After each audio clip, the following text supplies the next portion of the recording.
ദൈവവചന ചിന്തകൾ കേൾക്കുന്ന എല്ലാ മാന്യ ശ്രോതാക്കൾക്കും ക്രിസ്തീയ വന്ദനം. ഇയ്യോബിൻ്റെ പുസ്തകം 13-ാം അധ്യായം 4-ാമത് വാക്യം. നിങ്ങളോ പോഷ്ക് കെട്ടിയുണ്ടാക്കുന്നവർ, നിങ്ങളെല്ലാവരും പൊട്ട വൈദ്യന്മാർ തന്നെ എന്നുള്ള വചനമാണ്. ഈ വാക്യത്തിനകത്തും ഓർപ്പിക്കുന്നത്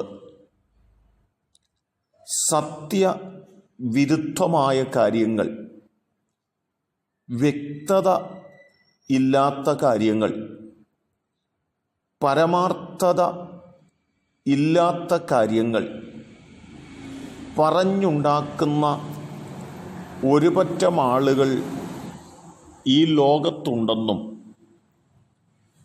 അത് വലിയ നാശത്തിലേക്കും വലിയ കലഹത്തിലേക്കും വലിയ പ്രതിസന്ധികളിലേക്കും ആളുകളെ നയിച്ചിട്ടുണ്ടെന്നും നാം തിരിച്ചറിയേണ്ടതുണ്ട്.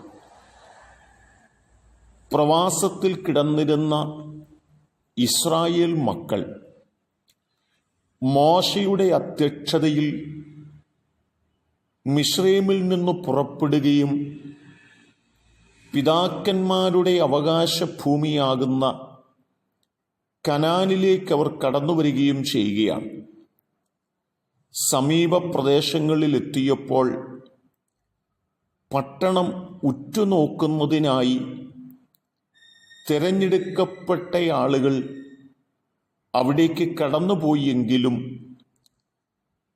കടന്നുപോയ ആളുകൾ അവിടെ എത്തിയപ്പോൾ അവിടെ അനാക്യ മല്ലന്മാരെ കണ്ടു.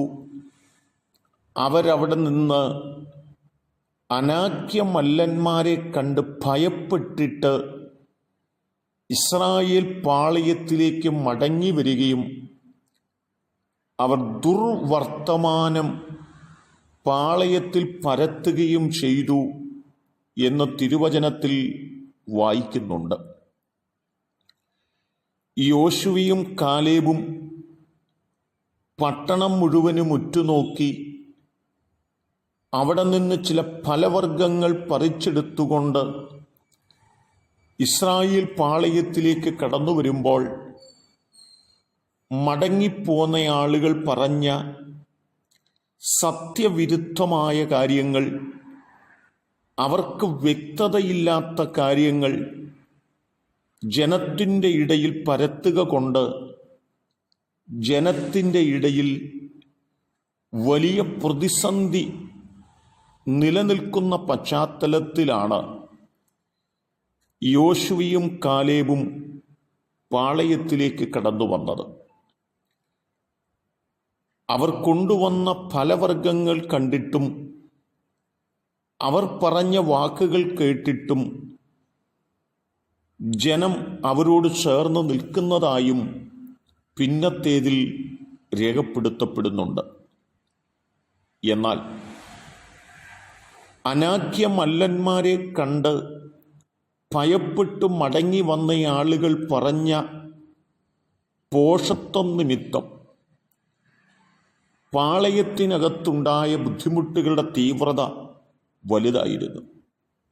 നാം തിരിച്ചറിയേണ്ടതും നമുക്ക് കൃത്യതയില്ലാത്ത, നമുക്ക് വ്യക്തതയില്ലാത്ത, സത്യസന്ധമല്ലാത്ത കാര്യങ്ങൾ നാം പറയുമ്പോൾ നിരപരാധികൾക്കുണ്ടാകുന്ന ചില സാഹചര്യങ്ങളും സന്തോഷമുള്ള കുടുംബത്തിലും സഭയിലും സമൂഹത്തിലും ഉണ്ടാകാൻ പോകുന്ന വിപത്തുകളെക്കുറിച്ചും തിരിച്ചറിഞ്ഞുകൊണ്ട് നാം പോഷ്ക് ഉപേക്ഷിച്ച് സത്യം സംസാരിക്കുന്നവരാകുവാൻ നമ്മെ സമർപ്പിക്കാം.